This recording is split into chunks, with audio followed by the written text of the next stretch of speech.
On May 27, 1968, United States Navy declared USS Scorpion and her crew of 99 men officially missing. There was no distress call. There was no emergency beacon. There was no wreckage drifting across the surface of the Atlantic. One day, she was a fully operational nuclear attack submarine cutting through deep water on a routine return voyage. The next, she was simply gone, as if the ocean had reached up, pulled her beneath the surface, and sealed itself shut above her like she had never existed at all. Think about that for a moment. A nuclear submarine. Nearly 6,000 tons of steel, machinery, and weapons-grade technology. Crewed by 99 trained American sailors, vanishing without a single confirmed word of distress. In the age of satellite tracking, sonar networks, and Cold War naval surveillance so intense that both superpowers were monitoring each other's every underwater movement, the United States Navy could not tell the world what happened to one of its own submarines. They still cannot. Not with certainty. Not even now, more than 5 decades later. What do you do with a mystery that deep? What do you do when the wreck is eventually found, and the questions only multiply? The Navy launched an investigation. Multiple investigations, in fact. They produced official reports. They offered probable causes. They closed the case, at least publicly. But the families of 99 men were left with something the Navy could never truly give them, the truth. And the deeper researchers have dug into the final hours of USS Scorpion, the more disturbing the picture becomes. Because the more you learn about what she was carrying, where she had been, and what the Navy knew in the days before she went silent, the harder it becomes to accept the official explanation at face value. This is the story of USS Scorpion. And it is a story that has never been fully told. To understand what was lost on that spring day in 1968, you first have to understand what USS Scorpion was, not just as a vessel, but as a symbol of American naval power at the height of the Cold War.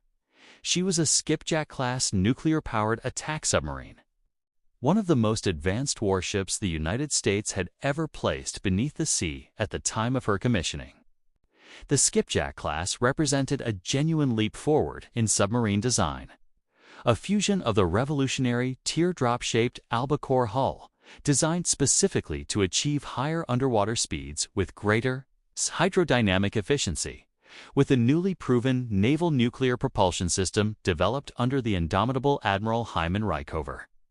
The result was a submarine that could move through deep water faster than almost anything the Soviet Navy could deploy against her. Capable of diving to depths and sustaining speeds that gave her a tactical edge few surface commanders would ever fully appreciate.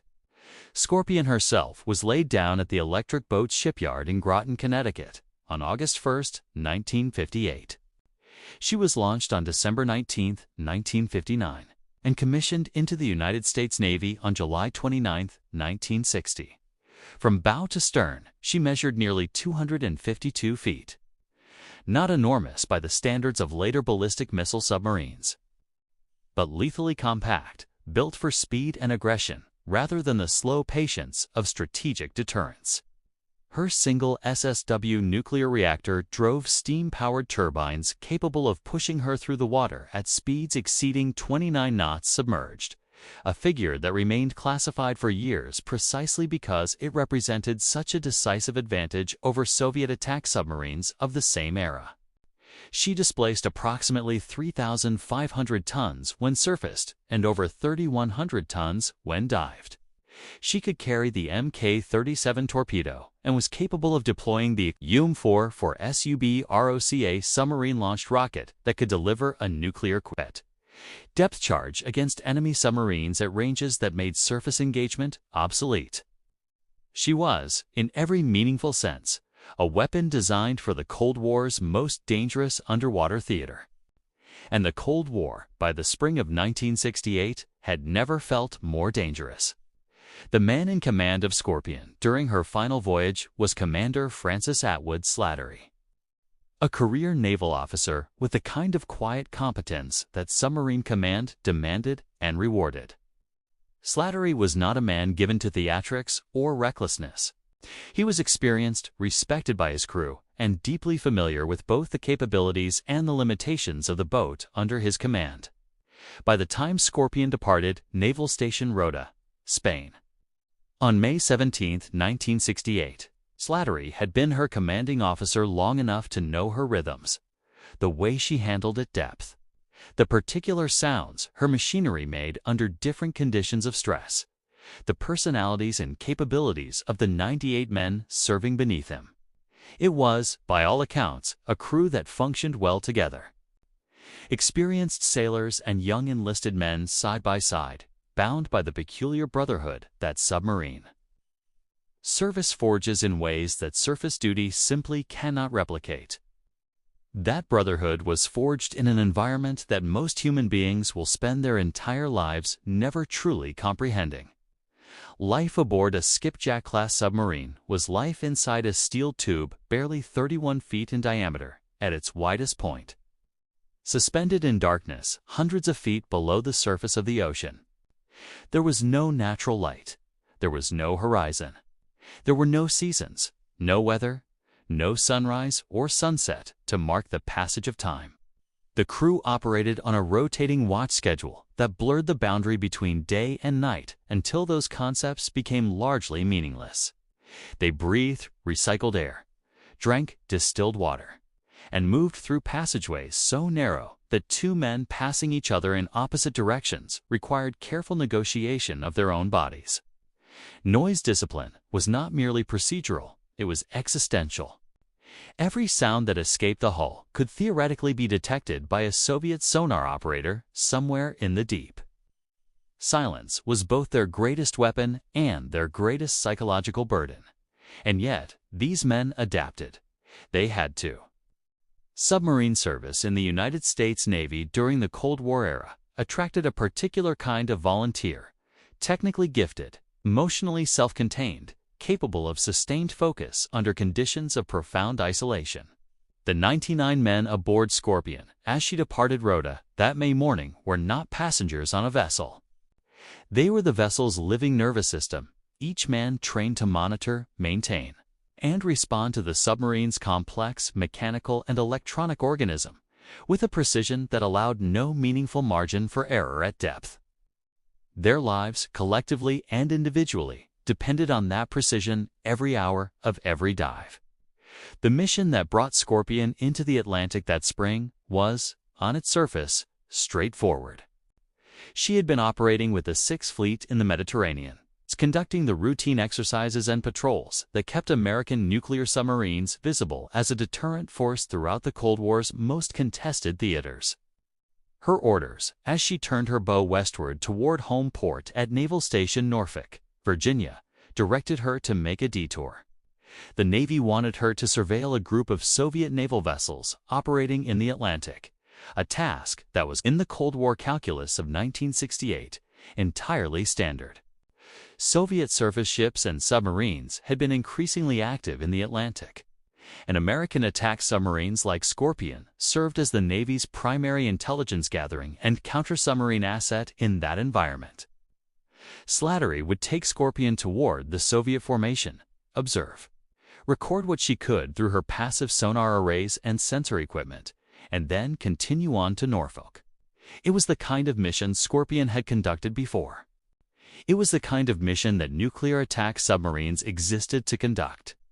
There was no public announcement of the detour. Naturally, submarine movements were classified by default, and the intelligence gathering component of her tasking would have added additional layers of sensitivity to her itinerary. Her expected arrival at Norfolk was May 27, 1968. Her family members had been notified. The pier would be ready. The ceremonies and reunions that always marked a submarine's return from extended deployment were being planned. 99 men were, in the way that sailors have always allowed themselves to do when home is close enough to taste, beginning to think about what waited for them beyond the gangway. They never crossed it. The last confirmed communication from USS Scorpion came on May 21, 1968. She was then approximately 50 miles south of the Azores, holding her course toward Norfolk. She transmitted her position report as required by standard naval communication. Protocols, a routine message that gave no indication of mechanical difficulty, crew emergency, or operational concern. Commander Slattery offered nothing in that transmission to suggest that anything aboard his submarine was anything other than fully under control. And then, with the entirety of the North Atlantic stretching between her and home, Scorpion went silent. In the days that followed, the silence was initially absorbed within the administrative rhythms of naval command. Submarines frequently operated under communication blackout for legitimate operational security reasons. A boat conducting surveillance of Soviet forces would have had strong tactical justification for maintaining radio silence. Every transmission was a potential signal that casked his signal, that casked his signal, that casked his live, like cast his self. I lost his long-lasting color. A boat conducting surveillance of Supretive, like a lie conducting, with Samu Sabalage, with Sevri Seti de Suv, with Sevri Set of Allah, most consect. Elasticity, my Selov, my Sebeli, by why I conveyed, my relief. We are plagued by my lev, with the puppet bled cell, Lilis a mud, high is it, side it, a lie it, so a you it, these I'm seek, guess it to side, sit to six to we plat to be to the ritzy to the gov sit to gus it to least, head to the club, this is what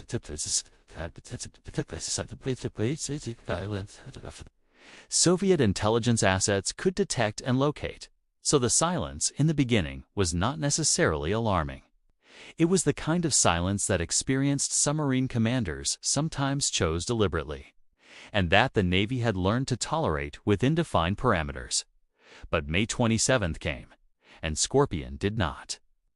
The submarine that arrived at Rota with 99 men aboard never appeared at the pier in Norfolk. The families who had gathered wives holding the hands of children who had been counting down the days. Mothers who had kept quiet vigil through the long months of deployment. Fathers who understood the sea and tried not to think too carefully about what it could do. Waited for a submarine that the ocean had already decided to keep. The Navy, by the end of that day, had to begin asking a question it was wholly unprepared to answer. Where was USS Scorpion? What followed was a search effort of significant scale, driven by a combination of genuine urgency and the strategic reality that a missing nuclear submarine represented an intelligence catastrophe in addition to a human tragedy. The Scorpion carried nuclear-tipped weapons. She carried classified technology. She carried operational information about American surveillance activities in the Atlantic. Her loss, wherever and however it had occurred, was not merely a matter of 99 missing men, though that alone would have been devastating enough.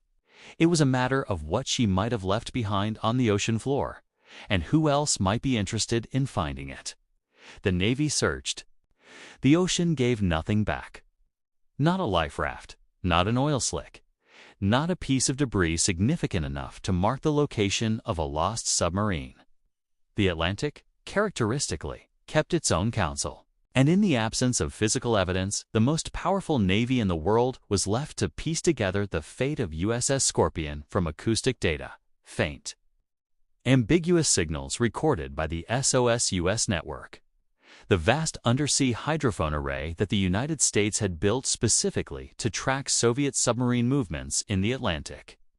It was from these recordings, analyzed and reanalyzed by naval scientists and acoustics experts in the weeks after Scorpion's disappearance, that the Navy eventually determined an approximate position where they believed the submarine had been lost, and it was to those coordinates, some 400 miles southwest of the Azores, that the oceanographic research vessel Mizar was eventually directed. In October of 1968, nearly 5 months after Scorpion failed to arrive in Norfolk, Mizar found her on the floor of the Atlantic at a depth of approximately 9,800 feet, nearly 2 miles beneath the surface. The wreckage of USS Scorpion lay scattered across a patch of ocean bottom roughly 1,000 feet long. The pressure hull had imploded. The bow section, where the torpedo room was located, had been separated from the rest of the submarine. Whatever had happened to her, it had been catastrophic and it had been fast. But what had happened to her?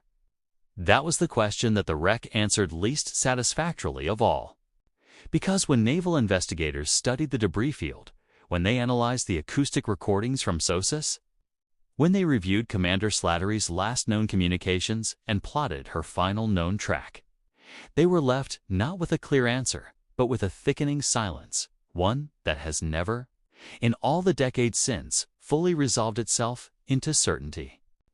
The official investigation would eventually conclude that the most probable cause of Scorpion's loss was a malfunctioning torpedo. Specifically, it's a possibility that a Mark 37 torpedo had activated inadvertently inside the submarine, forcing the crew into a desperate and ultimately fatal series of maneuvers to try to escape the weapon's own acoustic homing system.